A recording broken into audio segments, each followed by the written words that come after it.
ಎಲ್ಲರಿಗೂ ನಮಸ್ಕಾರ. ಇವತ್ತು ದೊಡ್ಡ ಪತ್ರೆ ಅಂದರೆ ಅಜ್ವಾಯಿನ್ ಲೀವ್ಸ್ ಅಂತ ಏನು ಕರಿತೇವೆ, ನಾವು ಕರಾವಳಿಗರು ಇದನ್ನು ಸಂಬಾರ ಬಳ್ಳಿ ಅಂತ ಕರಿತೇವೆ. ಈ ಸಂಬಾರ ಬಳ್ಳಿಯ ಎಲೆ ಬಹಳ ಆರೋಗ್ಯಕರವಾದುದು. ಇದರ ಎಲೆಯನ್ನು ಗುದ್ದಿ ರಸ ತೆಗೆದು ಸಣ್ಣ ಮಕ್ಕಳಿಗೆ ಹೆಚ್ಚಾಗಿ ಕಫ ಕಟ್ಟಿದಾಗ ಸ್ವಲ್ಪ ಜೇನುತುಪ್ಪವನ್ನು ಸೇರಿಸಿ ಕೊಡ್ತಾರೆ.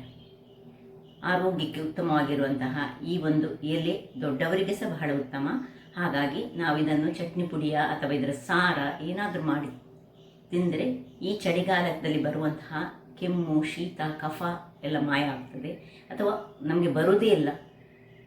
ಇದು ಒಂದು ಥರದ ಆ್ಯಂಟಿಬಯೋಟಿಕ್ ಇದ್ದ ಹಾಗೆ. ಹಾಗಾದರೆ ಈ ಒಂದು ರುಚಿಕರವಾದ ಹಾಗೂ ಆರೋಗ್ಯಭರಿತವಾದ ಚಟ್ನಿ ಪುಡಿಯನ್ನು ಹೇಗೆ ತಯಾರಿಸಿದ್ದು ನೋಡುವ ಮೊದಲು, ಯಾರೆಲ್ಲ ನನ್ನ ಚಾನಲನ್ನು ನೋಡ್ತಿದ್ದೀರಿ, ಯಾರೆಲ್ಲ ಇನ್ನೂ ಸಬ್ಸ್ಕ್ರೈಬ್ ಮಾಡಿಲ್ಲ, ದಯವಿಟ್ಟು ಸಬ್ಸ್ಕ್ರೈಬ್ ಮಾಡಿ ಸಪೋರ್ಟ್ ಮಾಡಿ ಅಂತ ಹೇಳುತ್ತಾ ಬನ್ನಿ ಯಾವ ರೀತಿಯಲ್ಲಿ ತಯಾರಿಸುವುದನ್ನು ನೋಡೋಣ. ಮಿತ್ರರೇ, ಇಲ್ಲಿ ನೋಡಿ, ಇದು ಸಂಬಾರ ಬಳ್ಳಿಯ ಎಲೆ. ಇದು ಗಿಡ ನಾನು ಪಾಟಲ್ಲಿ ಬೆಳೆಸಿದಂತಹದ್ದು. ಬಹಳ ಆರೋಗ್ಯಕರ ಅಂಶವನ್ನು ಹೊಂದಿರುವಂತಹ ಈ ಎಲೆ ನೋಡಿ, ಬಹಳ ಚೆನ್ನಾಗಿ ಹೇಗೆ ದೊಡ್ಡ ದೊಡ್ಡದಾಗಿ ಉಂಟು ನೋಡಿ. ಇದರಿಂದ ಇವತ್ತೊಂದು ಚಟ್ನಿ ಪುಡಿ ತಯಾರಿಸೋಣ. ಇದನ್ನು ಸ್ಟೋರ್ ಮಾಡಿಸಿ ಇಟ್ಕೊಳ್ಬೋದು. ಆರೋಗ್ಯಕ್ಕೆ ಬಹಳ ಉತ್ತಮವಾದುದು. ಇದಕ್ಕೆ ಅಜ್ವಾಯಿನ್ ಲೀಫ್ ಅಂತ ಸಹ ಹೇಳ್ತಾರೆ. ಹಾಗಾದರೆ ನೋಡಿ, ನಾನು ಯಾರು ಇದನ್ನು ಪಾಟಲ್ಲಿ ಬೆಳೆಸ್ಕೊಳ್ಬೋದು. ಎಷ್ಟು ಚೆನ್ನಾಗಿ ಬಂದಿದೆ ನೋಡಿ. ಹಾಗಾದರೆ ಇದರ ಚಟ್ನಿ ಪುಡಿ ತಯಾರಿಸೋಣಲ್ಲವೇ ಮಿತ್ರರೇ? ನೋಡಿ, ಕೊಯ್ದುಕೊಂಡು ಬಂದಂಥದ್ದನ್ನು ಇದು 2-3 ನೀರಿನಲ್ಲಿ ತುಂಬ ಡೆಲಿಕೇಟ್ ಇದು ಲೀವ್ಸ್, ಹಾಗಾಗಿ ಜಾಗ್ರತೆಯಲ್ಲಿ ತೊಳೆದುಕೊಂಡು ಹೀಗೆ ನೋಡಿ ಒಂದು ಬಟ್ಟೆಯಲ್ಲಿ ಇದನ್ನು ಚೆನ್ನಾಗಿ ಹರಡಿ ಇಟ್ಕೊಳ್ಬೇಕು. ಇದರ ನೀರಿನ ಅಂಶ ಯಾವ ಸಹ ನಮಗೆ ಬೇಡ. ಚಟ್ನಿ ಪುಡಿ ಮಾಡುವಾಗ ನೀರಿರಬಾರ್ದು. ಹಾಗೆ ಚೆನ್ನಾಗಿ ನಾವು ಸ್ವಲ್ಪ ಆದಷ್ಟು ಹೀಗೆ ಇದನ್ನು ಒಂದು ಒಳ್ಳೆ ಬಟ್ಟೆಯಲ್ಲಿ ಹಾಕ್ಕೊಂಡು ರೆಡಿ ಮಾಡಿಟ್ಕೊಳ್ಳೋಣ. ಆಮೇಲೆ ಏನೆಲ್ಲ ಸಾಮಗ್ರಿಗಳು ಬೇಕಂತ ನಾನು ತೋರಿಸ್ಕೊಡ್ತೇನೆ. ವೀಕ್ಷಕರೇ ನೋಡಿ, ಈ ರೀತಿಯಾಗಿ ಇದು ಒಳ್ಳೆ ಒಣಗಿತ್ತು. ಈಗ ಇದನ್ನು 3-4 ಒಟ್ಟಿಗೆ ಇಟ್ಟುಕೊಂಡು ನಾವು ಏನು ಮಾಡೋ ಹೇಳಿದರೆ ಇದನ್ನು ಚೆನ್ನಾಗಿ ಕತ್ತರಿಸಿಕೊಳ್ಳೋಣ. ಒಳ್ಳೆ ತೊಳಿಬೇಕಿದ್ದಲ್ಲಿ ಒಮ್ಮೊಮ್ಮೆ ಹುಳಗಳೆಲ್ಲ ಇರ್ತದೆ, ಸಣ್ಣ ಸಣ್ಣದಾಗಿ ಹೆಚ್ಚಿಟ್ಕೊಳ್ಳೋಣ. ನೋಡಿ, ಈ ರೀತಿಯಾಗಿ ಇದರದ್ದು ಆರೋಗ್ಯಕ್ಕೆ ಬಹಳ ಉತ್ತಮ. ಮಕ್ಕಳಿಗೆ ಸಹ ಕೊಟ್ಟರೆ ಒಳ್ಳೆಯದು. ಈ ಚಳಿಗಾಲಕ್ಕೆ ಹೇಳಿ ಮಾಡಿಸಿದಂತಹ ಈ ಚಟ್ನಿ ಪುಡಿ ಇದು. ಸೊ ಎಲ್ಲವನ್ನು ನಾನು ಈ ರೀತಿ ಕಟ್ ಮಾಡಿಕೊಳ್ತೇನೆ. ಎಲ್ಲವನ್ನು ನೋಡಿ ಹೀಗೆ ಚೂರುಗಳಾಗಿ ಮಾಡಿಕೊಂಡೆ. ಈಗ ಇಲ್ಲಿ ಬೇಕಾಗುವ ಸಾಮಗ್ರಿಗಳು ನೋಡೋಣ. ಸ್ವಲ್ಪ ಕರಿಬೇವಿನ ಸೊಪ್ಪು ಒಂದು 2-3 ಎಳೆ ಇದ್ದರೆ ಒಳ್ಳೆಯದು. 4 ಬ್ಯಾಡ್ಗೆ ಮೆಣಸು, ಈ ಡ್ರೈ ತೆಂಗಿನಕಾಯಿ ಇರ್ಬೋದು, ಅಥವಾ ನೀವು ಕಾಯಿ ತೆಂಗಿನಕಾಯಿಯನ್ನು, ನಾನಿವತ್ತು ಡ್ರೈಯನ್ನು ಯೂಸ್ ಮಾಡ್ತಿಲ್ಲ. ನಾನು ಈ ಹಸಿ ತೆಂಗಿನಕಾಯಿಯನ್ನು ಹೇಗೆ, ಕೆಲವರ ಡ್ರೈ ತೆಂಗಿನಕಾಯಿ ಇರುವುದಿಲ್ಲ, ಅದಕ್ಕೆ ಹಸಿ ತೆಂಗಿನಕಾಯಿಯಲ್ಲಿ ಮಾಡಿ ತೋರಿಸ್ತಿದ್ದೇನೆ. 1 ಚಮಚದಷ್ಟು ಕಡಲೆಬೇಳೆ, 1 ಚಮಚದಷ್ಟು ಉದ್ದಿನಬೇಳೆ, ಹಿಂಗು, ಸಣ್ಣ ತುಂಡು ಹುಳಿ, ಇಲ್ಲಿ ಬೆಲ್ಲ 1 ಚಮಚ, ಅರ್ಧ ಚಮಚದಷ್ಟು ಸಾಕು ಈ ಜೀರಿಗೆ ಮತ್ತು ಈ ಕೊತ್ತಂಬರಿ ಬೀಜ, ಮತ್ತು 1 ಚಮಚದಷ್ಟು ಸಾಸಿವೆ. ಈಗ ಮೊದಲಿಗೆ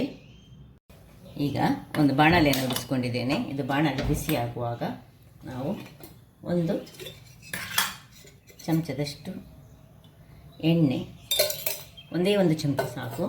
ಅದರಲ್ಲಿ ಈ ಉದ್ದಿನಬೇಳೆ ಮತ್ತು ಕಡಲೆಬೇಳೆ ಎರಡನ್ನು ಸ್ವಲ್ಪ ಹುರಿದುಕೊಳ್ಳೋಣ. ಸುರಿಗೆ ಸ್ವಲ್ಪ ಹದ ಉರಿಯಲ್ಲಿ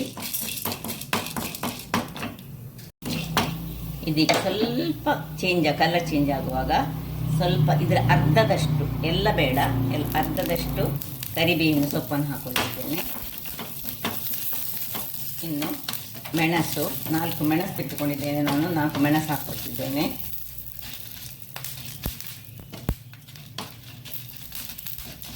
ಇದು ಒಳ್ಳೆ ಫ್ರೈ ಆಗಲಿ, ಅಂದರೆ ಕಲ್ಲರ್ ಸ್ವಲ್ಪ ಈ ಉದ್ದಿನಬೇಳೆ ಮತ್ತು ಇದರ ಚೇಂಜ್ ಆಗೋ ತನಕ ನಾವು ಹುರಿಯೋಣ.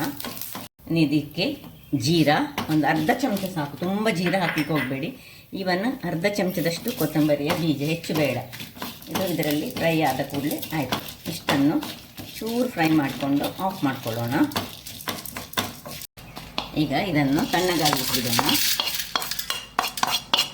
ಇದೇ ಬಾಣಲೆಯಲ್ಲಿ ಇದನ್ನು ತೆಂಗಿನಕಾಯಿಯನ್ನು ಹುರಿದುಕೊಳ್ಳೋಣ. ಒಂದು ವೇಳೆ ಒಣ ತೆಂಗಿನಕಾಯಿ ಆದರೆ ಹುರಿಬೇಕಂತ ಅಷ್ಟೇನಿಲ್ಲ. ಇದೀಗ ಹಸಿ ತೆಂಗಿನಕಾಯಿ ಅದರಿಂದಾಗಿ ಚೆನ್ನಾಗಿ ಸ್ವಲ್ಪ ಒಳ್ಳೆ ಹುರಿದುಕೊಳ್ಬೇಕಾಗ್ತದೆ. ಸೊ ನಾನು ನಿಮಗೆ ಮಾಡುವ ಇದರಲ್ಲಿ ನಾನು 25ರಷ್ಟು ಎಲೆಯನ್ನು ತೆಗೆದುಕೊಂಡಿದ್ದೇನೆ. ದೊಡ್ಡ ಪತ್ರೆ ಎಲೆ, ಅಜ್ವಾಯಿನ ಎಲೆ ಒಂದು 25 ಉಂಟು. ಸೊ ಇದನ್ನು ಸ್ವಲ್ಪ ಒಳ್ಳೆ ಫ್ರೈ ಮಾಡೋಣ. ಫ್ರೈ ಮಾಡುವಾಗ ಮತ್ತೆ ಕೊನೆಯದಾಗಿ ನಾವು ಈ ಒಂದು ಸಣ್ಣ ಹುಳಿ ಅನಿಸಿದ್ರೊಟ್ಟಿಗೆ ಸೇರಿಸ್ಕೊಂಡು ಫ್ರೈ ಮಾಡಲಿಕ್ಕೆ ಉಂಟು. ವೀಕ್ಷಕರೇ, ಇದನ್ನು ಸಹ ಹಾಗೆ ತಣ್ಣಗಾಗಲಿಕ್ಕೆ ನೋಡಿ, ಇಷ್ಟು ಫ್ರೈ ಆದಮೇಲೆ ಒಳ್ಳೆ ನೀರು ಆರಬೇಕು. ಈಗ ಅದಕ್ಕೆ ಒಂದು ಪೀಸ್ ಆಫ್ ಹುಳಿಯನ್ನು ಸಹ ಹಾಕ್ಕೊಂಡಿದ್ದೆ ನಾನು. ಅದರಲ್ಲೇ ಹಾಕ್ಕೊಂಡು ಇದನ್ನು ಇದರಲ್ಲಿ ತಣ್ಣಗಾಗಲಿಕ್ಕೆ ಬಿಡೋಣ. ಮಸಾಲೆ ತಣ್ಣಗಾಗ್ತಿರುವಾಗ ನಾನೊಂದಿಲ್ಲಿ ಬಾಣಲೆಯನ್ನು ಇಟ್ಟುಕೊಂಡಿದ್ದೇನೆ. ಬಾಣಲೆಗೆ 1-2 ಚಮಚದಷ್ಟು ತೆಂಗಿನ ಎಣ್ಣೆಯನ್ನು ಹಾಕೊಳ್ಳಿ. ಸ್ವಲ್ಪ ಎಣ್ಣೆ ಹಾಕ್ಕೊಳ್ಳಿ, ತುಂಬ ಎಣ್ಣೆ ಹಾಕಲಿಕ್ಕೆ ಹೋಗಬೇಡಿ. ಇದು ಸಾಸಿವೆ ಸಿಡಿಲಿ. ಸಾಸಿವೆ ಸಿಡಿಯುವಾಗ ನೋಡಿ, ಸಾಸಿವೆ ಸಿಡಿತಾ ಬಂತು. ಯಾವಾಗಲೂ ಸಾಸಿವೆಯನ್ನು ಸಿಡಿಯದೆ ಯಾವುದೇ ಒಂದು ಒಗ್ಗರಣೆ ಆಗಲಿ ಅಥವಾ ಪದಾರ್ಥವಾಗಲಿ ಮಾಡಬಾರ್ದಂತೆ, ಅದು ಆರೋಗ್ಯಕ್ಕೆ ಹಾನಿಕಾರಂತೆ. ಯಾವಾಗಲೂ ಸಾಸಿವೆ ಈ ಎಣ್ಣೆಯಲ್ಲಿ ಸಿಡಿಲೇಬೇಕಂತೆ. ಆಯುರ್ವೇದಿಕ್ ಡಾಕ್ಟರ್ಸ್ನವ್ರು ಹೇಳಿದ್ರು ಸಾಸಿವೆಯನ್ನು ಸಿಡಿಯದೆ ಯೂಸೇ ಮಾಡಬಾರ್ದಂತ. ನೋಡಿ, ಈಗ ಕರಿಬೇವಿನ ಸೊಪ್ಪನ್ನು ಹಾಕೊಳ್ತಿದ್ದೇನೆ. ಸೊಪ್ಪನ್ನು ಹಾಕಿ ಸ್ವಲ್ಪ ಈಗ ಬಾಡಿಸ್ಕೊಂಡು, ಇನ್ನು ಹಿಂಗು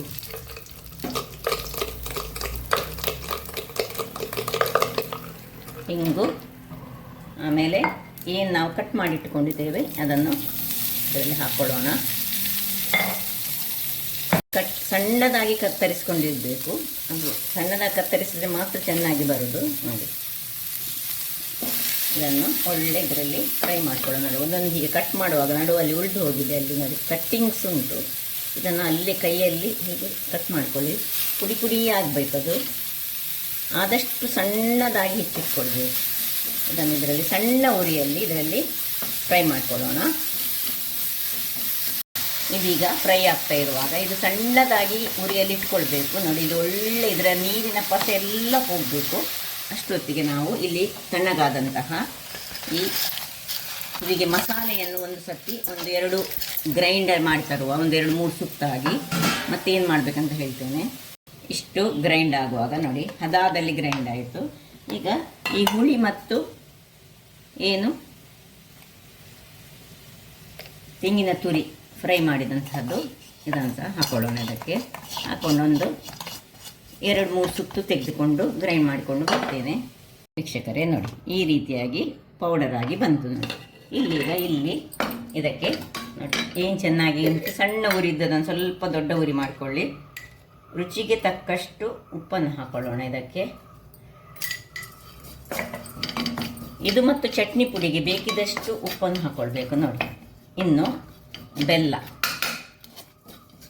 ಶುಗರ್ ಅಂಶವನ್ನು ಹೊಂದಿರುವುದರಿಂದಾಗಿ ಬೆಲ್ಲ ಮಸ್ಟ್. ಅದರಿಂದಾಗಿ ನೋಡಿ ಹೇಗೆ ಚೆನ್ನಾಗಿ ಬೆಲ್ಲದೊಟ್ಟಿಗೆ ಇದು ಹೊಂದಿಕೊಳ್ಬೇಕು ಸುರಿಗೆ.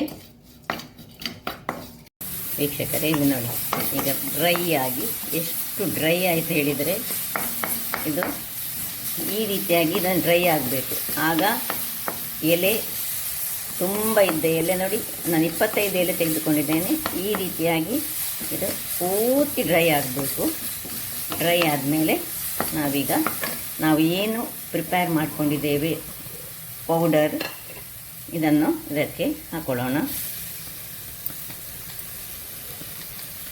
ಎಲ್ಲವನ್ನು ಹಾಕ್ಕೊಂಡು ಚೆನ್ನಾಗಿ ಒಂದು ಒಳ್ಳೆ ಮಿಕ್ಸ್ ಕೊಡೋಣ ಇದಕ್ಕೆ.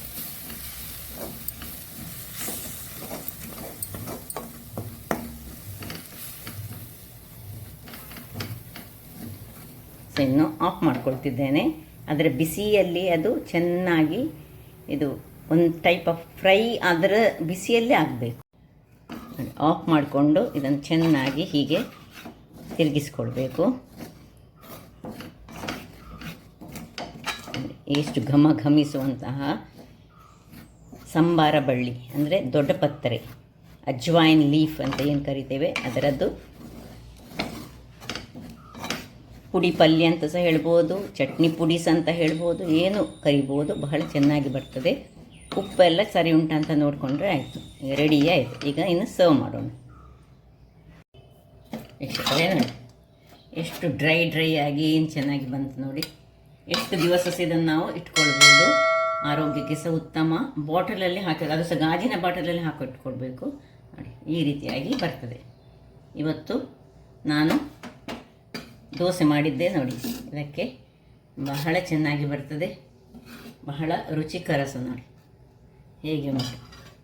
ನೋಡಿದ್ರಲ್ಲ ವೀಕ್ಷಕರೇ, ಇಷ್ಟಿಷ್ಟು ತಿಂದರೆ ಸಾಕಾಗ್ತದೆ. ಆರೋಗ್ಯಕ್ಕೆ ಸಹ ಗಂಟಲಲ್ಲಿ ಏನಾದರೂ ಪ್ರಾಬ್ಲಮ್ ಇದ್ದರೆ, ಗಂಟಲು ನೋವಿದ್ದರೆ ಅಥವಾ ಕಫ ಕೆಮ್ಮಿನ ಪ್ರಾಬ್ಲಮ್ ಇದ್ದವರು ಇಂಥದನ್ನು ಸೇವಿಸಬಹುದು. ಹಾಗಾದರೆ ನೋಡಿದ್ರಲ್ಲ ವೀಕ್ಷಕರೇ, ಒಂದು ರುಚಿಕರವಾದ ಹಾಗೂ ಆರೋಗ್ಯದಾಯಕವಾದ ದೊಡ್ಡ ಪತ್ರೆ ಅಂದರೆ ಸಂಬಾರ ಬಳ್ಳಿ ಅಂತ ನಾವು ಕರಾವಳಿಗರು ಕರಿತೇವೆ, ಅದರಿಂದ ಮಾಡಿದಂತಹ ಒಂದು ಚಟ್ನಿ ಪುಡಿ. ಹಾಗಾದರೆ ನನ್ನ ಕುಕಿಂಗ್ ಚಾನಲ್ ನಿಮಗೆ ಇಷ್ಟ ಆದರೆ ಬೋಳೂರು ಸುವರ್ಣ ಚಾನಲನ್ನು ಲೈಕ್ ಮಾಡಿ, ಶೇರ್ ಮಾಡಿ ಹಾಗೂ ಸಬ್ಸ್ಕ್ರೈಬ್ ಮಾಡಿ ಹಾಗೂ ನನ್ನ ಇನ್ಸ್ಟಾಗ್ರಾಮ್ ಪೇಜನ್ನು ಫಾಲೋ ಮಾಡಿ. ಧನ್ಯವಾದಗಳು.